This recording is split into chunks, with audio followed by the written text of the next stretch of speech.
La intenció és aquesta, de dir, anem a mirar-nos Barcelona des d'avui, l'any 92, amb aquesta perspectiva de passat i a veure què podem treure'n per les pròximes generacions en un futur. Estem a l'any 92, ens adonem que si fem una mica de cabalística, invertint els números, ens anem al 29, i el 29 és l'any de l'Exposició Universal, és l'any en què Barcelona s'obre molt de forma internacional, encara sota la dictadura de Primo de Rivera, i aleshores volem parlar d'aquest moment en què la cultura catalana, la societat catalana, sembla que floreix d'una manera que ha costat molt que tornés a passar, si és que ha tornat a passar. Per tant, vosaltres volíeu retratar aquesta ciutat, aquest pols, Aquesta aquest batet, ciutat, que és la de Vázquez Montalbán, que és la d'aquí del barri del carrer del Tigre. Ell va ser nascut, ell va néixer i va viure tota la seva infància. Ell deia que no era un nen de carrer, que ell havia estat un nen de balcó, perquè es va passar tota la vida, em sembla que vivien en una caseta del carrer Joaquim Costa, i allí mirant el carrer pels barrots.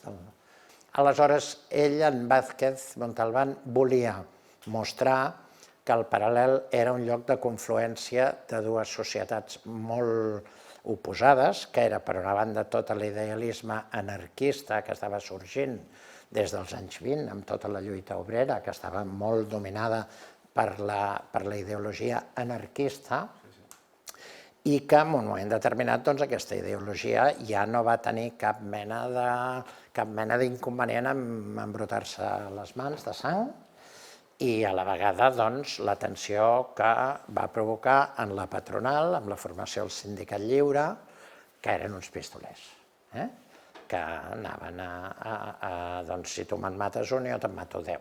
Però vosaltres, en aquest sentit, i a partir del llibret i de la història que escriu Manuel Vázquez Montalbán per vosaltres, per aquest espectacle, per Flor de nit, amb aquest mirall que és el cabaret, alhora de Barcelona, d'aquesta Barcelona que floreix de nit i que, en canvi, es tanca en ella mateixa de dia, hi ha aquesta dicotomia constant i volguda, i també hi ha la metàfora i el simbolisme que representa la Rosa, la Carme Cuesta, que és aquesta noia que una mica és allò, quiero y no puedo, vol tenir inspiracions però no sap com posar. Aquesta recerca de la identitat també és una mica la recerca de la identitat d'aquella Barcelona, que no sap ben bé què és això. El Paral·lel era una mica un abocador on anava, eren molt els dandis de classe més alta, doncs a la nit anar una mica de picos pardos al Paral·lel. I aquí això també una persona, perquè Flor de nit beu de moltes fonts.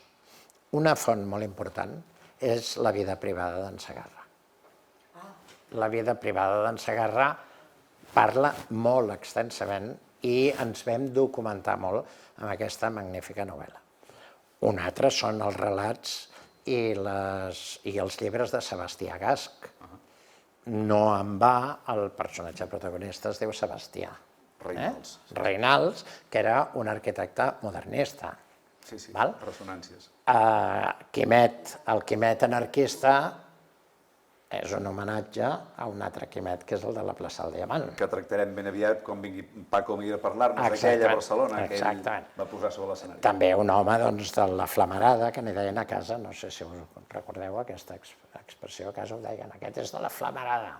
Vol dir que era d'aquells abrandats. Menjacapellans. I aquests dos es disputen el cor d'una persona que a la vegada és una ciutat, que a la vegada és un país. I aquesta noia es diu Rosa. I aquesta Rosa és la Rosa d'Alexandria. Blanca de dia, però de nit vermella. Per dir-ho d'una manera poètica, seria el que després se n'hi diu la puta i la Ramoneta.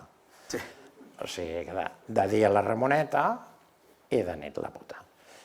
És aquest moment de la classe obrera interessantíssim, que és d'aquesta època, 20s i 30s, quan la classe obrera està convençuda que la cultura i el coneixement són eines per ascendir. Per progressar. Per progressar.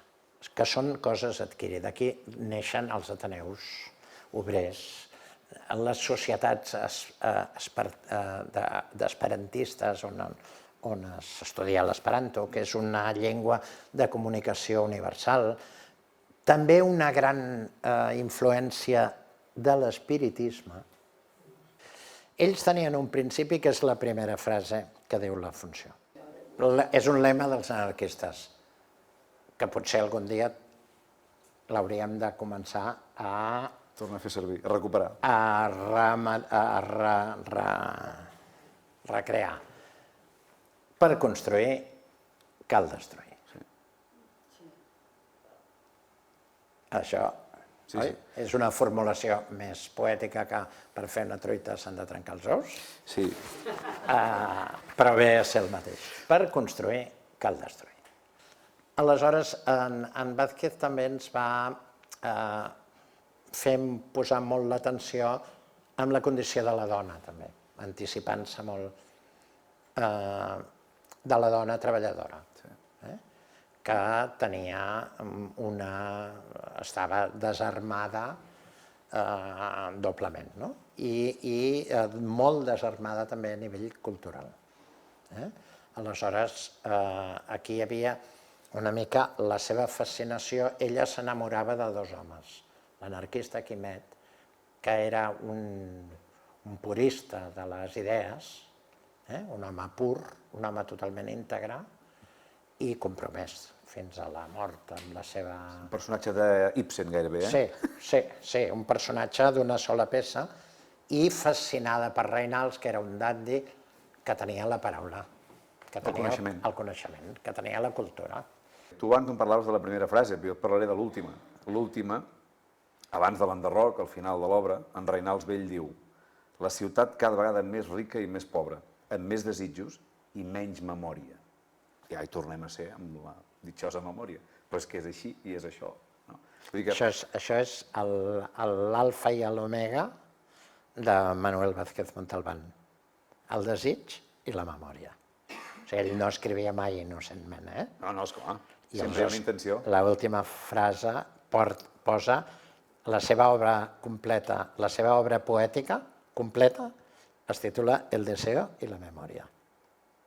La feina aquesta que fem nosaltres, tu també, i els teatrers, i els poetes, jo crec que es resumeix molt bé en una quarteta d'un personatge que em fascina, que és Fernando Pessoa, el portuguès, l'home que escrivia des de moltes personalitats diferents, però amb biografies diferents, amb estils diferents, amb influències diferents, una cosa completament còsmica, no?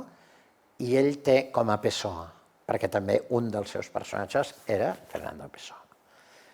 I té una quarteta que diu, traduïda del castellà, diu: el poeta es un fingidor y finge tan perfectamente que hasta finge que es dolor, el dolor que en verdad siente.